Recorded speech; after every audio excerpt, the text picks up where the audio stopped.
Hello ladies and gentleman, welcome back to my YouTube channel NCC army wing. और आज की इस video में हम एनसीसी नोट्स की सीरीज में field craft and battle craft के नए unit description of ground, indication of landmark and target के बारे में डिस्कस करेंगे। बहुत इंपॉर्टेंट यूनिट है, अक्सर इसमें से क्वेश्चंस आते हैं। प्लीज बड़े ध्यान से सुनिएगा। अपने नोट्स अगर आप बनाना चाहते हो तो बना लीजिएगा, अदरवाइज मैं इसकी पीडीएफ भी प्रोवाइड कर दूंगा, उसका लिंक नीचे डिस्क्रिप्शन में आपको मिल जाएगा। स्टार्ट करते हैं। एक नई अनाउंसमेंट जो आप सबके साथ शेयर करना चाहता हूँ, एक नई इन्फॉर्मेशन कि अभी रिसेंटली 2019 में एनसीसी का सिलेबस रिवाइज हो गया है और उसको थोड़ा सा कंसाइज कर दिया गया है। अगर आप पहले देखोगे तो field craft and battle craft में लगभग 9-10 चैप्टर्स थे। ओके, अभी इन्होंने कंसाइज करके सिर्फ 5 चैप्टर्स कर दिए हैं। हालांकि कट ऑफ बहुत कम हुआ है, बस इन्होंने 2-3 चैप्टर को कंबाइन करके एक चैप्टर बना दिया है। ओके, तो देखते हैं। हमने पहले दो नए सिलेबस के हिसाब से पहला chapter indication of field craft and battle craft हमने कर लिया है और आज के इस वीडियो में हम ये वाला चैप्टर करेंगे। इसमें इंडिकेशन ऑफ लैंडमार्क के साथ साथ टारगेट भी है और टाइप ऑफ ग्राउंड भी है। पहले कुछ एक डेफिनेशंस देख लेते हैं। सबसे पहले लैंडमार्क। लैंडमार्क होता क्या है? एक जमीनी निशान कहते किसको है? एक जमीनी निशान ये पहचान में आने वाले निशान है जिनको कमांडर किसी भी टुकड़ी का, किसी भी ट्रुप का, किसी भी सेक्शन का, किसी भी कंपनी का कोई भी कमांडर जुबानी हुक्म से यानी बोलकर जुबानी हुक्म में इस्तेमाल करता है। यानी कोई भी कमांडर अपने ट्रूप्स को एक एरिया को बताने के लिए, एक एरिया को समझाने के लिए जिन निशानों का, जिन चीजों का वो जुबानी हुक्म में इस्तेमाल करता है उसको क्या बोलते हैं हम? लैंडमार्क। उसको क्या बोलते हैं? जमीनी निशान। इस वीडियो में या इससे आगे जितनी भी नोट्स की वीडियो आएंगी उसमें मैंने कोशिश की है कि आपको इंग्लिश का component as well as Hindi का कंपोनेंट दोनों मिल जाए। ओके, तो इसमें हम इंग्लिश की डेफिनेशन भी डिस्कस करेंगे ताकि जो स्टूडेंट्स इंग्लिश में पढ़ते हैं उनको भी क्लैरिटी मिल सके। An object which is important on ground, कोई भी ऐसा ऑब्जेक्ट जो ग्राउंड पर इम्पोर्टेंट है। And which is used in verbal orders, यानी जो जुबानी हुक्म से to explain the ground in front. यानी एक ऑब्जेक्ट, कोई भी ऑब्जेक्ट जो इम्पोर्टेंट है ग्राउंड पे। सपोज आपके सामने एक टारगेट है, आपको पता है कि जो बंकर मेरे को नष्ट करना है या जहां पे दुश्मन पार्टी है वो एक पेड़ के किनारे है, तो वो पेड़ क्या हो जाता है? एक इम्पोर्टेंट लैंडमार्क। ओके, ऐसी ही चीजों को किसी मकान के किनारे, किसी बिल्डिंग के किनारे, किसी पहाड़ी के किनारे, ये सब क्या हो जाते हैं? लैंडमार्क्स। तो आई होप आपको अभी चीजें समझ आ गई होंगी। N object which is important, जो जरूरी है ऑन ग्राउंड, जो ग्राउंड पर जरूरी है और जो यूज किया जाता है इन वर्बल ऑर्डर्स, जबानी हुक्म में यूज किया जाता है टू एक्सप्लेन द ग्राउंड, आपके सामने जो ग्राउंड है उसको एक्सप्लेन करने के लिए। ओके, नेक्स्ट देखते हैं। अब धीरे धीरे जब पढ़ोगे, by the end of this lesson, जब तक ये लेक्चर खत्म होगा, आई मेक यू एश्योर आपको 100% क्लैरिटी होगी। बस आप एक बार शांत बैठ के देखते जाइए, ठीक है? चीजों को समझने की कोशिश करिए, चीजों को इमेजिन करने की कोशिश करिए। ओके, आपको क्लैरिटी पक्का मिलेगी, ये मेरी गारंटी है। ओके, नेक्स्ट डेफिनेशन है वो टारगेट की है। ये डेफिनेशंस आपके पेपर में भी पूछी जाती हैं कई बार। Define landmark, define target, define reference point, मदद का निशान की परिभाषा लिखिए, टारगेट की परिभाषा लिखिए। ओके, टारगेट क्या होता है? वह निशान जहां पर किसी हथियार का फायर गिराया जाता है या फायर के लिए मुकर्रर यानी फिक्स किया जाता है, उसे हम टारगेट कहते हैं। यानी कोई भी वो चीज जहां पे हथियार का फायर गिरा के उसको नष्ट किया जाता है या हथियार का फायर गिराने के लिए सुनिश्चित किया जाता है, मुकर्रर किया जाता है, फिक्स किया जाता है, उसे हम क्या बोलते हैं? Target. An object having a technical significance, यानी वो जरूरी है। ओके, उसकी एक इंपॉर्टेंस है, वहां से दुश्मन का फायर आ रहा है या वहां पे दुश्मन है।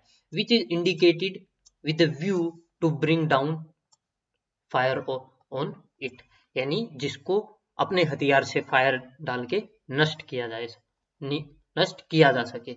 ओके, जैसे बालाकोट में जो स्ट्राइक हुई थी, Balakot was the target. Okay, और नष्ट किससे करना था? वो एक फाइटर जेट जाएगा, उसमें स्पाइस बॉम्बर्स होंगे, स्पाइस बॉम्ब्स होंगे इजराइल के मेड, उनको हम उस पे गिराएंगे और हम उसको नष्ट कर देंगे। ओके, सो दिस बालाकोट की बिल्डिंग जहां पे टेररिस्ट थे, दैट वाज टारगेट। ओके, और ये था एक मीडियम जिससे हमने उसको नष्ट किया। तीसरी डेफिनेशन पे आते हैं, रेफरेंस पॉइंट, मदद का निशान।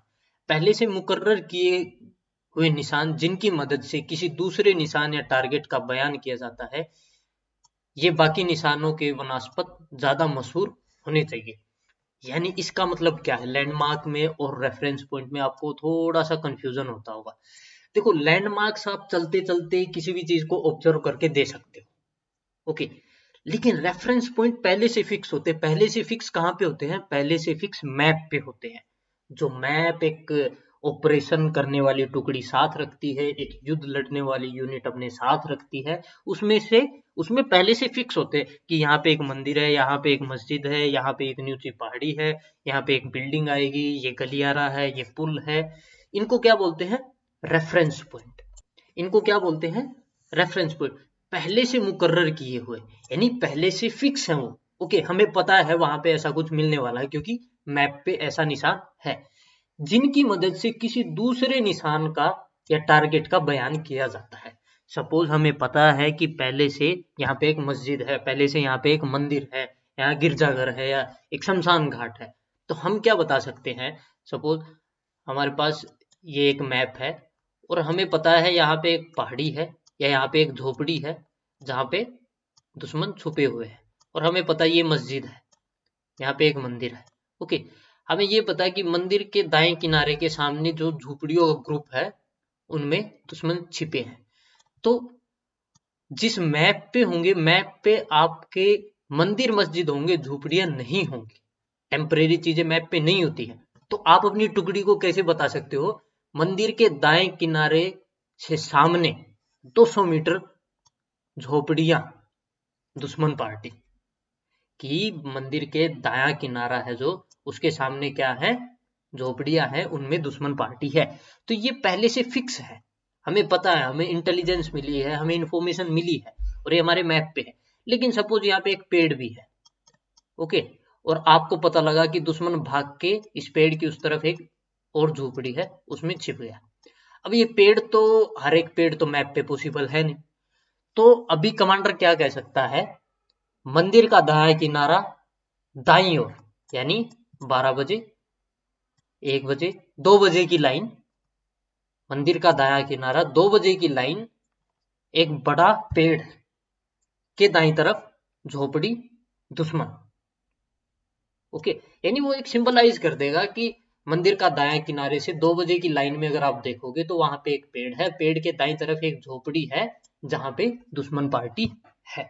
ओके, तो इस तरीके से रेफरेंस पॉइंट डिसाइड किए जाते हैं। रेफरेंस पॉइंट हमेशा पहले से मैप पे होते हैं, या फिर रेफरेंस पॉइंट्स का जो पार्टी ऑपरेशन करने जा रही है उनको पता होता है, इसीलिए इनको क्या बोलते हैं? मदद का निशान। ये पहले से मुकर्रर होते हैं, ये बाकी निशानों के वनस्पत ज्यादा मशहूर होते हैं।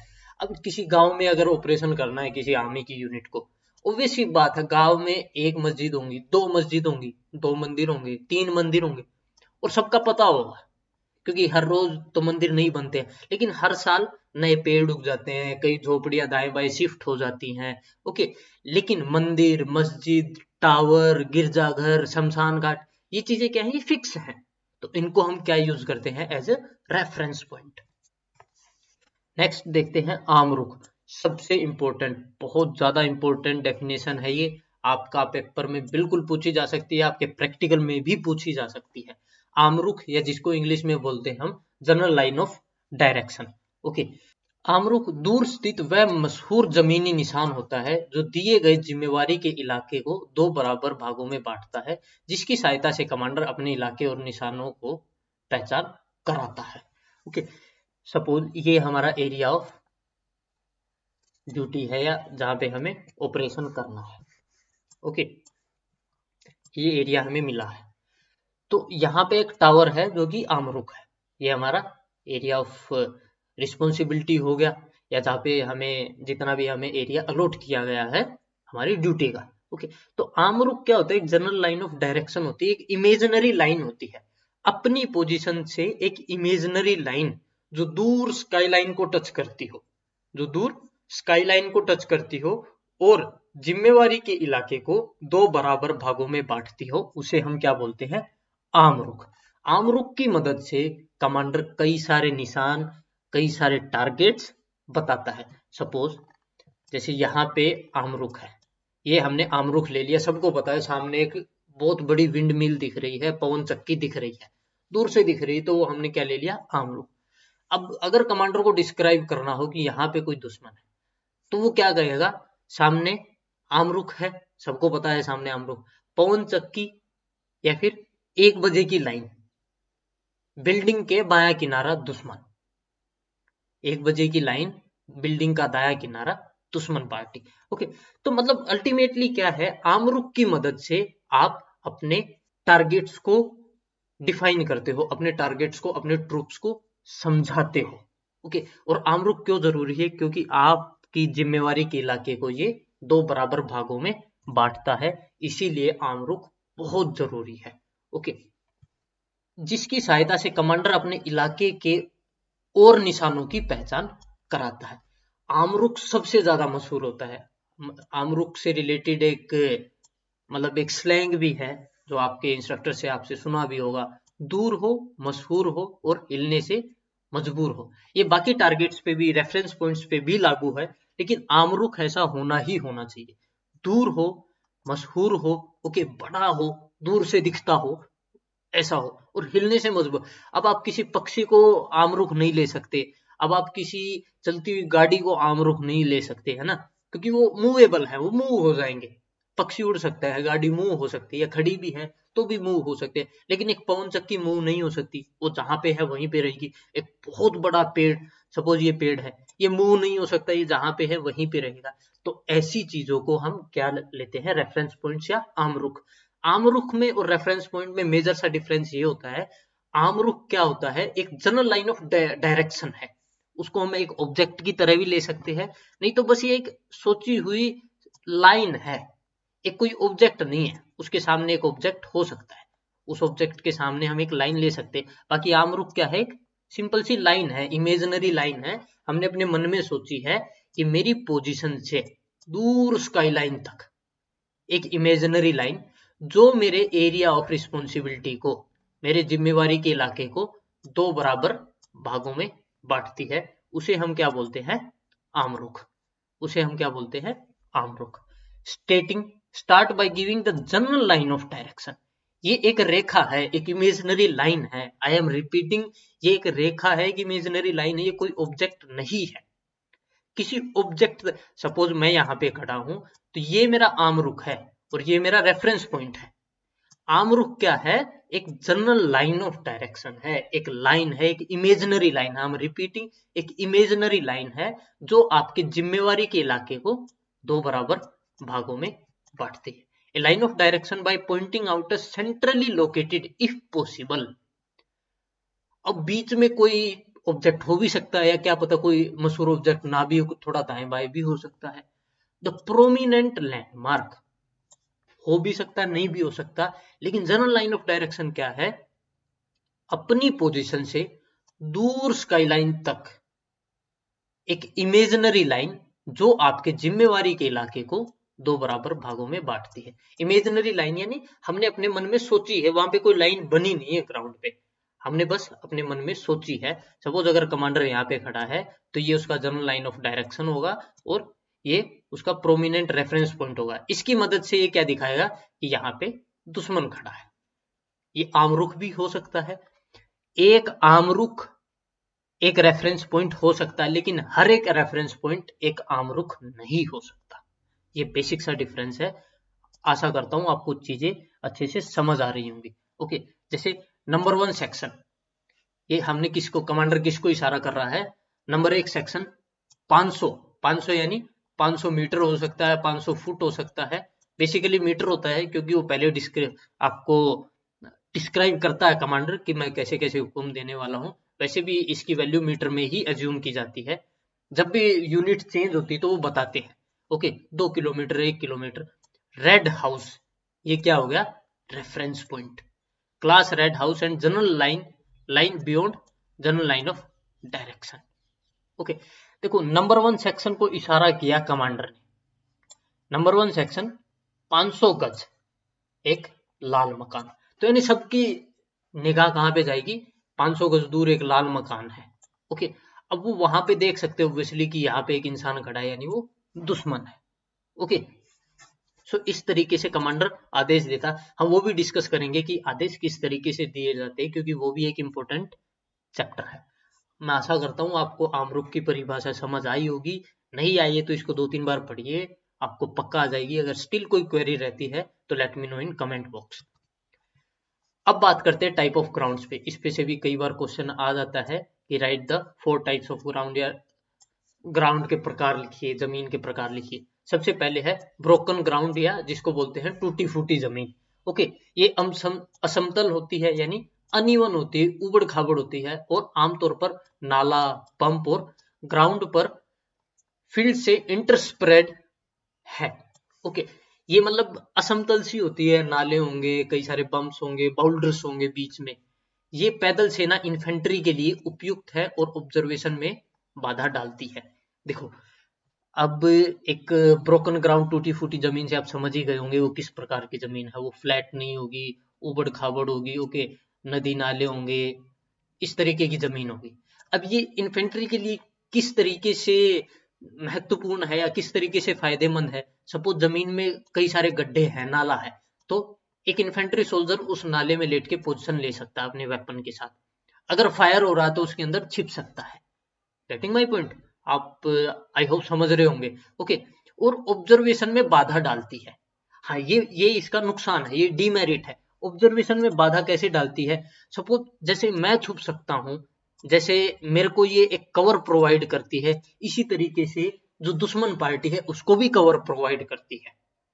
अगर मैं गड्ढे में छिपा हुआ हूं और कई जगह से फायर आ रहा है, तो मैं सर उठा के नहीं देख सकता कि फायर कहां कहां से आ रहा है। ओके, तो ये भी इसका एक डीमेरिट है। नेक्स्ट इज फ्लैट या ओपन ग्राउंड, सपाट और खुला मैदान। इसे भी आप समझ गए होंगे, रेगिस्तान का इलाका, लेह लद्दाख का इलाका, जहां पे बड़े बड़े ओपन ग्राउंड है। ये समतल जमीन है, प्लेन एरिया है, बिल्कुल फ्लैट है, कोई गड्ढा कुछ नहीं है। थोड़ा बहुत पौधे झाड़ियां आदि से ढकी होती है, थोड़े बहुत पौधे झाड़ियां होते हैं। ये जमीन पैदल सेना के संचलन के लिए उपयुक्त नहीं है। क्यों उपयुक्त नहीं है? अगर दुश्मन दूर पहाड़ी पे बैठा, वो आराम से देख सकता है कि ग्राउंड में कोई मूव कर रहा है, क्योंकि पूरा फ्लैट ग्राउंड है, छिपने के लिए कोई जगह नहीं है। कोई भी छोटी सी भी हरकत होगी तो दूर से दिख जाएगी। ओके, ऊंची भूमि, हाई ग्राउंड, पहाड़ी, माउंटेन्स, हिल्स, इनको बोलते हैं ऊंची भूमि। ये सामान्य जमीन की सतह से अधिक ऊंचाई पर होती है, जैसे पहाड़। ये एरिया को फायर और ऑब्जर्वेशन से डोमिनेट करने में सुविधाजनक होती है। सपोज अगर आप पहाड़ पे बैठे हो तो आप नीचे ऑब्जर्व कर सकते हो कि क्या हरकतें हो रही हैं। ओके, आप ऑब्जर्व कर सकते हो। नीचे से ऊपर फायर करना भी मुश्किल होता है, लेकिन ऊपर से नीचे की तरफ फायर करना बड़ा आसान होता है और काफी कारगर भी साबित होता है। तो ये एरिया को फायर और ऑब्जर्वेशन में डोमिनेट करने में सुविधाजनक होती है। डेड ग्राउंड, दबी हुई जमीन। सपोज ये फ्लैट भूमि है, लेकिन इसमें बीच में कोई ऐसा बहुत बड़ा सा गड्ढा है और उसके बाद फिर से फ्लैट भूमि है एक। ओके, और हम यहाँ पे हैं, हमारी टुकड़ियां यहाँ पे हैं और यहाँ पे दुश्मन पार्टी है। ओके, ये जमीन एक ऑब्जर्वर की ऑब्जर्वेशन से छुपी होती है, इसको ये क्या है, डेड ग्राउंड। अब जो यहाँ पे आदमी है या फौजी है, उसको सिर्फ इतना ही दिखता है, उसको नहीं पता कि इस गड्ढे में क्या हो रहा है। तो ये बहुत बड़ा गड्ढा, कोई बहुत बड़ा नाला है, कोई बहुत बड़ी खाई है, या एक वैली है दो पहाड़ियों के बीच में। ओके, तो इसको क्या बोलते हैं हम, डेड ग्राउंड या दबी हुई जमीन। ये जमीन फ्लैट ट्राइजेक्टरी वेपन से कवर नहीं की जा सकती। फ्लैट ट्राइजेक्टरी वेपन्स कौन से होते हैं? आपके राइफल्स, ओके, आपका आरएल, जो सीधा फायर करते हैं। ओके, अब राइफल की गोली ऐसे नहीं गिरती कभी भी, आरएल का गोला कभी ऐसे नहीं गिरता, वो सीधा जाके फायर करता है, हिट करता है। ओके, लेकिन कुछ एक वेपन्स होते हैं जो फ्लाइट ट्राइजेक्टरी नहीं होते, जैसे आर्टिलरी की गन्स। ओके, जैसे बफोर्स गन का नाम आपने सुना होगा। बफोर्स गन कैसे फायर करती है? सपोज यहाँ पे अगर गन माउंटेड है तो उनका गोला हमेशा ऐसे जाता है। तो पहाड़ी के पार अगर यहाँ पे डेड ग्राउंड है तो वो यहाँ पे फायर गिरा सकते हैं। ओके, उसका एक मेथड होता है वो डिस्टेंस मापने के लिए। ऐसे ही एक इन्फेंट्री के पास वेपन्स होते हैं, उनको मोर्टर्स बोलते हैं। Okay, 81 mm mortar basically use होता है इन्फेंट्री में। उनसे भी क्या होता है, ऐसे फ्लैट ट्राइजेक्टरी वेपन नहीं होता है, वो ऐसे ऊपर से गोला जाता है और ऐसे गिरता है, ना कि इस तरीके से जाके सीधा फायर करता है। ओके, मैं भी भूल रहा हूँ कि ऐसे वेपन्स को क्या बोलते हैं। आई थिंक अभी मेरे को ध्यान नहीं आ रहा है, जैसे मेरे को आएगा तो I will let you know people. Okay, मैं आपको बताऊंगा कैसे इनको क्या बोलते हैं। सो फ्लैट ट्राइजेक्टरी वेपन्स कौन सा होता है, जो सीधा फायर करता है, और दूसरी तरीके के वेपन कौन से होते हैं, जो ऐसे घुमावदार फायर करते हैं। मैं भूल रहा हूँ कि इनको क्या कहते हैं, मैंने पढ़ा भी है। ठीक है, मैं बताऊंगा आपको, अभी वो जरूरी भी नहीं है। आई होप आपको चारों तरीके के ग्राउंड्स बिल्कुल पता लग गए होंगे। डोंट वरी अबाउट दैट, मैं आपको इसकी पीडीएफ देने वाला हूँ, और आप अपनी ये पीडीएफ किसी लैपटॉप में या पीसी में या प्रिंट लेके साथ में ये वीडियो देखेंगे तो आपको बिल्कुल 100% क्लैरिटी आ जाएगी। अभी बात आते हैं प्रोसीजर ऑफ डिस्क्रिप्शन पे। ये तो हमने पढ़ लिया, डेफिनेशंस पढ़ ली। अब एक कमांडर अपनी टुकड़ी को बताएगा कैसे, समझाएगा कैसे, उसका एक तरीका है। ओके, अब आप युद्ध के मैदान में बैठ के वहां पे डिस्कस नहीं कर सकते, उसका एक मेथड है, उसका एक तरीका है, जो हर एक ट्रूप्स को, हर एक कमांडर को समझाया जाता है। देखो, the normal method of scanning and describing ground is by dividing it as follows. जब भी आप ग्राउंड को डिस्क्राइब करते हो, सपोज आपकी यूनिट यहाँ पे, आपका बंकर यहाँ पे है, और ये सामने बड़ा सा एरिया है जहाँ पे दुश्मन कहीं पे भी है। ओके, दुश्मन यहाँ पे हो सकता है, यहाँ पे हो सकता है, यहाँ पे हो सकता है, यहाँ पे हो सकता है, कहीं पे भी हो सकता है। ओके, तो डिस्क्राइब कैसे करेगा, स्कैन और डिस्क्राइब कैसे करेगा, foreground up to 300 yard, यानी मेरी पोजीशन से 300 यार्ड तक का जो ग्राउंड है उसको क्या बोलेंगे हम, फोर ग्राउंड। अब कमांडर क्या कह सकता है, फोर ग्राउंड 2 बजे की लाइन। अब मेरे को पता है फोर ग्राउंड का मतलब 300 यार्ड से ज्यादा नहीं होगा, 250-300, यानी 250 से 350 के बीच बीच में कहीं पे दुश्मन है, तो मेरा सीधा ध्यान यहाँ पे चला जाएगा। ओके, दूसरा क्या बोलेगा वो, मिडिल डिस्टेंस 12 बजे की लाइन। ओके, लगभग 12 बजे की लाइन। सो सीधा मेरा ध्यान कहाँ पे जाएगा, हाँ लगभग 450 से 550 यार्ड के बीच में कहीं पे कमांडर मेरे को इशारा कर रहा है, और 12 बजे की लाइन यहाँ पे। ओके, डिस्टेंस वो सीधा बोलेगा डिस्टेंस 1 बजे की लाइन, तो यानी डिस्टेंस यानी 500 यार्ड से ज्यादा, यानी दूर देखना है मेरे को, तो लगभग यहाँ पे मेरी नजर जाएगी।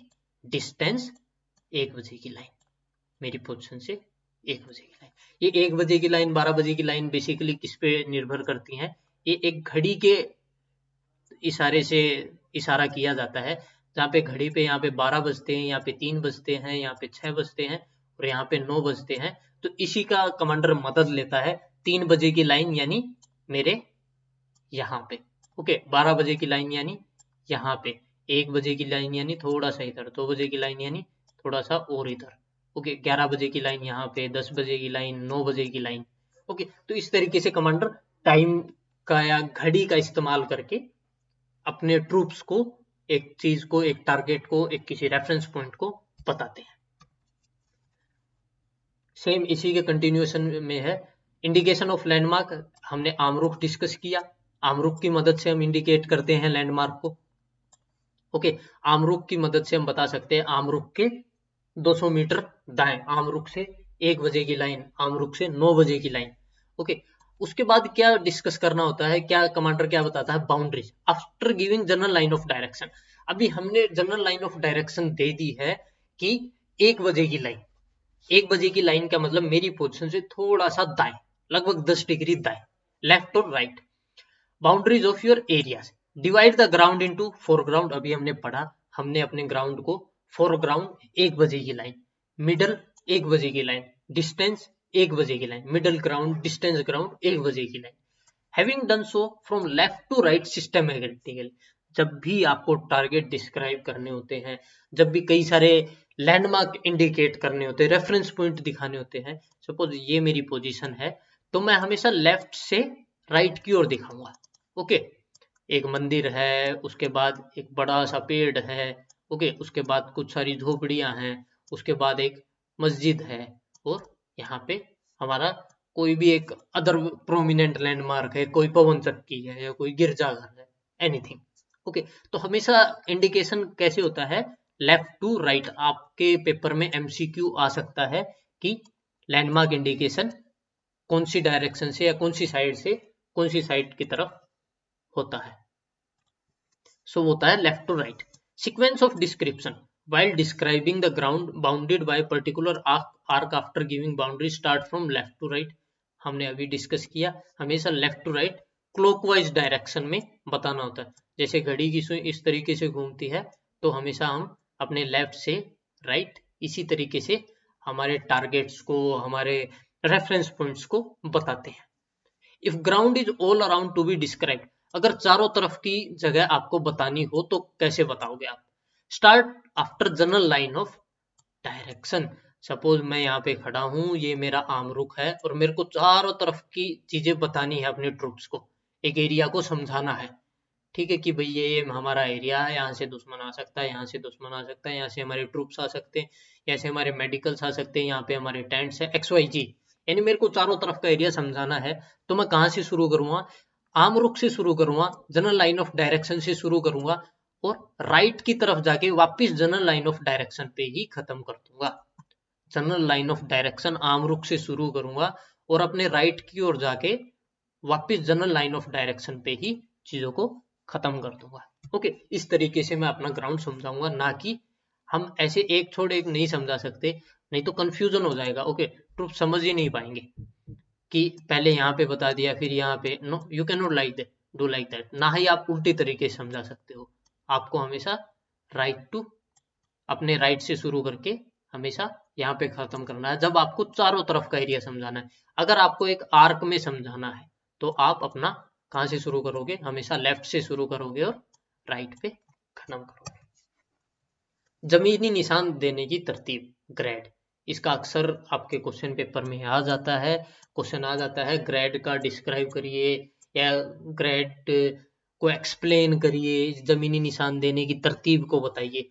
देखो ग्रेड क्या होता है, जी फॉर ग्रुप, जिस टुकड़ी को जमीनी निशान दिखाना है उसका ध्यान आकर्षित करने के लिए, जैसे class, section, LMG group, OG group. अब वहां पे कमांडर ये तो नहीं कहेगा कि सपोज सोल्जर निशांत उधर देखो, सोल्जर प्रदीप उधर फायर करो, नो। सीधा कमांडर क्या करेगा, सेक्शन 1 में जितने भी ट्रूप्स होंगे वो सब अलर्ट हो जाएंगे, हाँ यानी कमांडर का कोई आदेश आने वाला है। LMG ग्रुप 2 बंदे होते हैं LMG ग्रुप में, दोनों अलर्ट हो जाएंगे, हाँ कमांडर कुछ बोलने वाला है। उसके बाद क्या बताएगा commander, range. LMG group 200 metre, यानी LMG ग्रुप को कहां देखना है, 200 मीटर दूर देखना है। ओके, अपनी जगह से जमीनी निशान दिखाई दे रहे हैं, उसका रेंज गज में कितना है। ओके, रेंज कम से कम 50 गज होना चाहिए, क्योंकि अगर 50 गज से कम है तो ये यानी दुश्मन बहुत नजदीक है, जिसको जहां पे दुश्मन नजर आ रहा है बस ठोको। Okay, sorry for my words, just fire and destroy the enemy, fire करो और एनिमी को डिस्ट्रॉय करो। ओके, अपनी जगह से जमीनी निशान जिसको दिख रहे हैं। ओके, अब सपोज आपने रेंज दे दी, आपके पास बिनोकुलर है, आपके पास और दूसरे इक्विपमेंट है 2 किलोमीटर, अब एक सोल्जर 2 किलोमीटर देख ही नहीं सकता। ओके, आपको LMG ग्रुप है, LMG can fire up to 800 metre, वो देख सकता है। अब राइफल ग्रुप को आप बोल देते हो 800 मीटर दूर फायर, अब राइफल की रेंज ही 400 मीटर है, दे कैन नॉट फायर।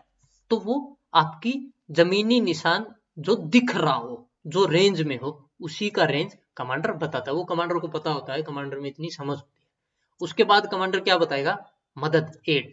जमीनी निशान का बयान करने के लिए जिस तरीके की मदद, अगर दिशा का मदद लिया जाता है तो रेंज दिशा के बाद दी जाती है। देखो, एक तो मैं बंकर में बैठा हूं, मेरे सामने पाकिस्तान का पोस्ट है, तो मैं सीधा कहूंगा LMG ग्रुप 200 मीटर, उनको पता है 200 मीटर मेरे सामने दुश्मन है, मेरे को मारना है उसको। लेकिन अगर आप जंगल के इलाके में और ऐसी आशंका है कि दुश्मन कहीं से भी आ सकता है, तो आपको मदद देनी पड़ेगी, एक रेफरेंस पॉइंट बताना पड़ेगा, एक कोई लैंडमार्क बताना पड़ेगा। ओके, तो आप क्या करोगे, LMG ग्रुप 2 बजे की लाइन, यानी अगर LMG ग्रुप यहाँ पे पोजीशन ले रखा है तो LMG ग्रुप 1 बजे 2 बजे की लाइन ओके, उसके बाद रेंज बताओगे। जब भी आप डायरेक्शन देनी होंगी, 2 बजे की लाइन साउथ में 30 डिग्री, ईस्ट में, नॉर्थ ईस्ट में, ओके, तो पहले आप हमेशा डायरेक्शन बताओगे, उसके बाद रेंज बताओगे।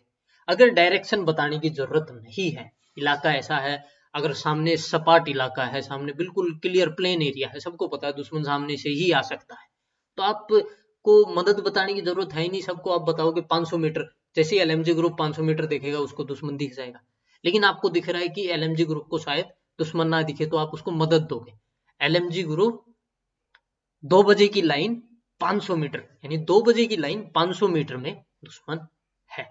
तो जब भी आप एड देते हो, जब भी आप डायरेक्शन देते हो, तो हमेशा आप डायरेक्शन पहले दोगे और रेंज बाद में दोगे। ओके, इस चीज को प्लीज ध्यान रखिएगा। वैसे हम ग्राइड को सिंपल लेते हैं, हमारा ग्रुप होगा, रेंज होगा, एड होगी और डिस्क्रिप्शन होगा टारगेट का। जमीनी निशान का बयान करने के लिए जिस तरीके का मदद लिया गया है, ओके, उसी को हम क्या बोलते हैं, एड बोलते हैं। अगर दिशा की मदद ली गई है तो रेंज दिशा के बाद दी जाती है। सपोज अगर दिशा की मदद नहीं ली गई है, किसी एक प्रोमिनेंट ऑब्जेक्ट की मदद है, किसी पेड़ की, किसी मस्जिद की अगर जरूरत ली गई है, किसी और एक रेफरेंस पॉइंट की मदद ली गई है, तो ग्रुप एलएमजी सेक्शन 500 मीटर मस्जिद का बायां किनारा। अब मेरे को पता है ये एलएमजी सेक्शन है, वो एक प्रोमिनेंट पॉइंट है, एलएमजी सेक्शन को पता है कि मस्जिद किस तरफ है और मस्जिद का बायां किनारा, यानी एलएमजी सेक्शन की सीधी नजर कहाँ पे जाएगी, 200 मीटर दूर एक मस्जिद है उसके बाएं किनारे पे, 500 मीटर दूर एक मस्जिद है उसके बाएं किनारे पे। ये जितना भी रेंज कमांडर बताएगा। उसके बाद क्या करोगे आप, टारगेट को डिस्क्राइब करोगे। सपोज आप उधर देख भी रहे हो लेकिन टारगेट झाड़ियों में छुपा हुआ और आपको नहीं दिख रहा है, तो कमांडर क्या करेगा, आपको हमेशा टारगेट का डिस्क्रिप्शन भी देगा, जमीनी निशान का बयान करे ताकि देखने वाले को समझ आ जाए। ओके, ताकि एलएमजी ग्रुप को समझ आ जाए कि हमें फायर करना कहाँ पे है। क्या पता एलएमजी ग्रुप को 2 दुश्मन दिख रहे हो और कमांडर जो अलग जगह पे बैठा है, जिसके पास अच्छा इक्विपमेंट है, बिनोकुलर्स हैं, उनको 3 या ज्यादा दिख रहे। उदाहरण के लिए सेक्शन यानी ग्रुप, सामने देख 500 मीटर, सामने देख 500 मीटर, गांव का बायां किनारा। आपको ये समझ आ रहा होगा, आप एक दूर पहाड़ी पे बैठे हो, आपने अपने सेक्शन को आदेश दिया है, सेक्शन सामने देख, सेक्शन की नजर सामने 500 मीटर दूर, सेक्शन की नजर 500 मीटर दूर एक गांव है, उसका बायां किनारा, गांव के बाएं किनारे पे सेक्शन की नजर है, पर एक पेड़ जिसके पत्ते गहरे रंग के हैं। ओके, आप देखोगे कई सारे पेड़ों के जो पत्ते होते हैं हरे होते हैं मोस्टली पेड़ों के, लेकिन अलग अलग कॉम्प्लेक्शन होता है, किसी के बहुत गहरे होते हैं, किसी के बहुत हल्के होते हैं।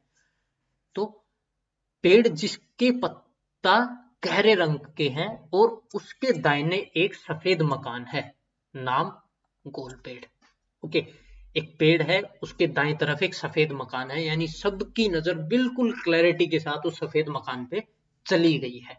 कमांडर ने किस तरीके से डिस्क्राइब किया, सबसे पहले ग्रुप डिस्क्राइब किया, सेक्शन, कोई भी सेक्शन हो सकता है, कोई भी प्लाटून हो सकती है, कोई भी कंपनी हो सकती है, कुछ भी हो सकता है ग्रुप। सेक्शन सामने देख 500 मीटर, ओके, 500 गज, सामने देख 500 गज, यानी पूरे सेक्शन की नजर कहां पे जाएगी, सामने की ओर 500 गज दूर।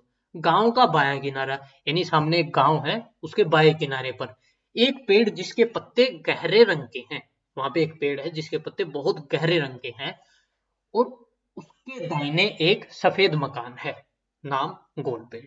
ओके, उसका नाम दे दिया है, उसको रेफरेंस पॉइंट बोल दिया है गोल पेड़। उसके साथ में एक उसके दाएं तरफ एक सफेद मकान है, यानी इससे हमें पता लग गया है कि सफेद मकान कहां पे है, कमांडर किस तरफ इशारा कर रहा है। अगर इस बयान को ग्रेड पे देखे तो ग्रुप हो गया सेक्शन, रेंज होगी सामने 500 गज, एड होगी गांव का बायां किनारा।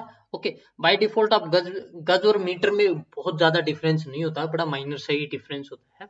ओके, डिस्क्रिप्शन क्या होगा, एक पेड़ जिसके पत्ते हरे रंग के हैं, उसके दाहिने एक सफेद मकान है, नाम गोल पेड़। ओके, आई होप आपको अभी बिल्कुल क्लैरिटी के साथ समझ आ गया होगा।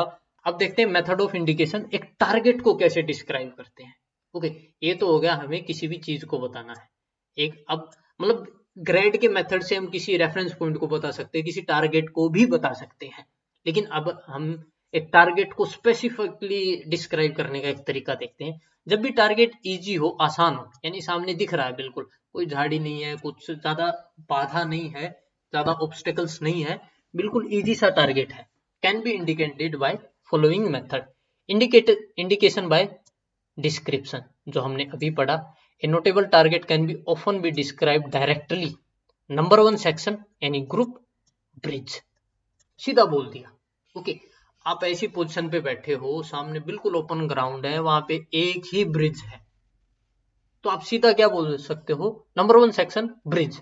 Here bridge is so noticeable that nobody can make a mistake in recognizing it. यहाँ पे ब्रिज इतना मशहूर है कि कोई भी गलती कर ही नहीं सकता उसको पहचानने में। सपोज आप किसी रेगिस्तान के लेह लद्दाख के इलाके में हो और आप किसी पहाड़ी पे बैठे हो यहाँ पे, और इस पूरे एरिया में ये एक नदी है, इस नदी पे फिर एक ये मोटरेबल रोड है, तो यहीं पे एक ये ब्रिज है बस। अगर यहाँ पे कोई कमांडर अपनी टुकड़ी के साथ बैठा और वो अपनी टुकड़ी को बोलता है number 1 section LMG group bridge, तो सबको पता है पूरे एरिया में कहीं पे ब्रिज नहीं है, यही एक ब्रिज है ना। अब उसको डायरेक्शन बताने की जरूरत, ना अब उसको रेंज बताने की जरूरत, कुछ भी नहीं बताना। आरएल सेक्शन ब्रिज, सबको पता भाई ये एक ब्रिज है, यहीं पे कमांडर एक इशारा कर रहा है।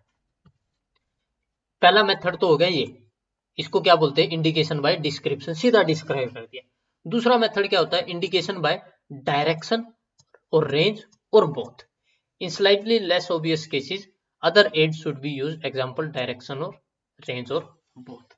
देखो, अब डायरेक्शन या तो हम सीधा डायरेक्शन बोल सकते हैं कि यहाँ पे, मैं दूसरे एग्जांपल से बताता हूँ आपको। तो ये हमारे एरिया है, यहाँ पे हमारा पोजीशन है, यहाँ पे एक कमांडर अपनी टुकड़ी के साथ बैठा और उसको यहाँ पे कुछ इंडिकेट करना है। ओके, बिल्कुल ओपन ग्राउंड है, सब कुछ क्लियरली विजिबल है, तो कमांडर सीधा क्या बोल सकता है? नंबर 1 सेक्शन 1 बजे की लाइन। ओके, 12 1 2 3, नंबर 1 सेक्शन 1 बजे की लाइन। पूरा सेक्शन की नजर कहाँ पे पहुंच जाएगी? यहाँ पे। किसी को कोई शक नहीं होगा, किसी को कुछ नहीं होगा, ना किसी को आदेश में कोई दिक्कत होगी, क्योंकि सबको पता है कि यहीं पे एक लाइन है। ओके, यहीं पे एक ऑब्जेक्ट है, सॉरी, यहाँ पे एक ऑब्जेक्ट है, यहाँ पे एक टारगेट है, यहाँ पे कोई हरकत है या कुछ भी XYZ जो भी कमांडर बताना चाहता है। नंबर 1 सेक्शन 1 बजे की लाइन, तो सबकी नजर यहाँ पे जाएगी 1 बजे की लाइन। ओके, दूसरा तरीका होता है किसका? ये तो हो गया डायरेक्शन का। अब आते हैं रेंज पे। ओके, सपोज ये कोई इलाका है, बाकी चारों तरफ पानी पानी है, आपको पता है कि दुश्मन यहीं से आ सकता है, ये नदी है और ये एक पुल है। ओके, तो आप पुल के इस तरफ बैठे हो और दुश्मन यहीं से आ सकता है। जैसे ही कमांडर को देख, लेकिन पुल थोड़ा लंबा है, जैसे ही कमांडर को देखेगा 200 मीटर सामने, सामने 200 मीटर। ओके, सामने एक रेफरेंस पॉइंट है, या जैसे ही 200 मीटर भी कहेगा तो उनको पता लग जाएगा कि यहीं पे 200 मीटर हमें देखना है। जब भी एरिया ऑफ रिस्पॉन्सिबिलिटी, जिम्मेवारी का एरिया छोटा होता है और बिल्कुल सामने सटीक चीजें दिखाई देती हैं, तो हम वो कमांडर अपनी रेंज से भी अपने टारगेट को डिस्क्राइब कर सकता है, या दोनों से। ओके, 11 बजे की लाइन 300 मीटर। ओके, 1 बजे की लाइन 300 मीटर, 2 बजे की लाइन 200 मीटर, रेंज और डायरेक्शन दोनों। ओके, पश्चिम में 250 मीटर, पश्चिम में 500 गज, तो सबको पता है कि भाई पश्चिम की तरफ 500 गज पे देखना है। ओके, तो इस तरीके से इंडिकेशन बाय डायरेक्शन भी हो सकता है, इंडिकेशन बाय रेंज, या indication by both direction and range. और दूसरा क्या होता है? Indication by description. ये किसके लिए होते हैं? इजी टारगेट्स के लिए, जो आसानी से दिख जाते हैं, यानी जहाँ पे आप ऐसी जगह पे तैनात हो जहाँ पे चीजें ज्यादा मुश्किल नहीं है, कोई जंगल नहीं है, ओके, प्लेन एरिया है, विजिबिलिटी बिल्कुल क्लियर है। Okay, example each is given. देखो, हर एक का एग्जाम्पल देखते हैं। Indication by direction, number 1 section बाएं बगीचा, नंबर 1 सेक्शन बाएं तरफ बगीचा है, वहां पे देखेगा, ऑटोमेटिकली कोई हरकत होगी तो फायर करके दुश्मन को डिस्ट्रॉय कर देगा। Indication by range, number 1 section 600 बगीचा, यानी नंबर 1 सेक्शन 600 गज दूर जो बगीचा है उसकी तरफ कमांडर इशारा कर रहा है। Direction and range both, when indicating a landmark indicate direction first and then range. हमने पहले भी पढ़ा था, ग्रेड में भी पढ़ा था, जब भी आप डायरेक्शन और रेंज दोनों डिस्क्राइब करनी होती है तो डायरेक्शन हमेशा पहले डिस्क्राइब करोगे। ओके, बाएं 600 यानी बाएं डायरेक्शन में 600 गज दूर एक बगीचा है। ओके, ये एक बड़ा इंपॉर्टेंट पॉइंट है जो आपसे क्वेश्चन पूछा जा सकता है कि आमरुख देते समय ध्यान रखने वाली बातें। एक आमरुख किसको बनाया जा सकता है, एक जनरल लाइन ऑफ डिस्क्रिप्शन हम कहाँ पे दे सकते हैं। एक मशहूर जमीनी निशान हो, एक ऐसा निशान हो जो मशहूर हो, ओके, दूर से ही दिखता हो। अचल हो यानी मूवेबल ना हो, चल नहीं सकता हो। दूर डिस्टेंस पे हो, और यदि हो सके तो स्काई लाइन पे हो। स्काई लाइन पे मतलब सपोज यहाँ पे है तो इतना ऊंचा हो कि सब हर जगह से वो विजिबल हो। ओके, स्काई लाइन पे हो। यदि चौड़ाई 1 डिग्री से ज्यादा हो तो उसका एक किनारा लिया जाए। अगर बहुत बड़ा है, सपोज गांव है, तो गांव का कोई एक किनारा लेना है उसका। ओके, दिन और रात के समय दिखाई देने वाला हो, यानी रात को भी आसानी से विजिबल हो। अब आपने कोई एक किसी गांव को किसी एक चोटी को ले लिया तो मे भी वो ना विजिबल हो, लेकिन अगर पूरा गांव है तो गांव का एक किनारा विजिबल होगा, किसी न किसी मेथड से वो चीज विजिबल होगी। तो आमरुख ऐसा हो जो एक मशहूर निशान ना चल सकता हो, दूर डिस्टेंस पे हो, स्काई लाइन से दिखता हो सके तो यदि चौड़ाई 1 डिग्री से ज्यादा है तो उसका एक किनारा लिया जाए, लेफ्ट या राइट। ओके, दिन और रात के समय दिखाई देने वाला हो। एक चीज मैं आपको यहाँ पे बताना चाहता हूँ, कोई भी टारगेट, कोई भी आमरुख, कोई भी ऑपरेशन परफेक्ट कभी भी नहीं होता है। ओके, ये बस एक चीजें हैं, ये हमें पढ़ाई है कि ऐसा हो सकता है, ऐसा ही होगा, ऐसा बिल्कुल नहीं होता है। इनमें से कुछ एक चीजें होती हैं, कुछ एक चीजें नहीं होती है। आपको हो सकता है ऐसा ही एक ही आमरुख हो जो ठीक है, मशहूर निशान है, अचल है, दूर डिस्टेंस पे स्काई लाइन, लेकिन रात को ना दिखता हो। ओके, तो कुछ भी चीज किसी भी ऑपरेशन में कभी भी परफेक्ट नहीं होती है। ओके, उसके बाद देखते हैं method of indication of targets, ये उसी के कंटिन्यूएशन में है। अब देखते हैं डिफिकल्ट टारगेट को, हमने अभी देखा था इजी टारगेट को कैसे इंडिकेट करना है, डिफिकल्ट टारगेट को कैसे इंडिकेट करना है। The target which can not be indicated by the method given in the last slide are termed difficult target. जो आसानी से, या पिछले स्लाइड में जो हमने बात की थी कैसे डिस्क्रिप्शन से, रेंज से, डायरेक्शन से, या डायरेक्शन एंड रेंज बोथ से, इनसे अगर आप डिस्क्राइब नहीं कर सकते तो हम उस टारगेट को कैसे डिस्क्राइब करेंगे। जनरल लाइन ऑफ डायरेक्शन, आमरुख की मदद से, अननोन रेफरेंस पॉइंट, एक रेफरेंस पॉइंट की मदद से, या किसी लैंडमार्क की मदद से। ये वही तीनों चीज हैं जो हमने हमारी बिल्कुल फर्स्ट स्लाइड में पढ़ी थी। आई होप अभी आपको पता चल गया होगा बिल्कुल कि हमने वो क्यों पढ़ी थी और वो क्यों जरूरी है। ओके, जब भी मुश्किल टारगेट होता है, किसी जंगल में हो, ओके, किसी बहुत अर्बन इलाके में हो, बिल्डिंग है चारों तरफ, ऐसी जगह पे जहां पे डिफिकल्ट हो जाता है टारगेट को डिस्क्राइब करना, तब हम इन तीन चीजों की मदद लेते हैं। Okay, so that's all from my side in this video. अगर आपको किसी भी स्लाइड में, किसी भी जगह पे कोई भी दिक्कत है, कोई भी इशू है, then let me know in comment box. हम दोबारा से बिल्कुल डिस्कस कर सकते हैं। इसका पीडीएफ आपको नीचे डिस्क्रिप्शन में मिल जाएगा, वहां से आप इसका पीडीएफ डाउनलोड कर सकते हो और इन नोट्स को रिवाइज कर सकते हो। एक बार अपने आप खुद पढ़ोगे तो आपको अच्छे से चीजें समझ आ जाएंगी। आई मेक यू अश्योर, इस वीडियो को फास्ट फॉरवर्ड करके 2-3 बार देखोगे अगर आप 2x पे लगा के, तो आपको चीजें और अच्छे से समझ आ जाएंगी। सो आई होप आपको चीजें समझ आ रही होंगी, आपको कुछ नया सीखने को मिला होगा। So that's all from my side in this video. Thank you, जय हिंद।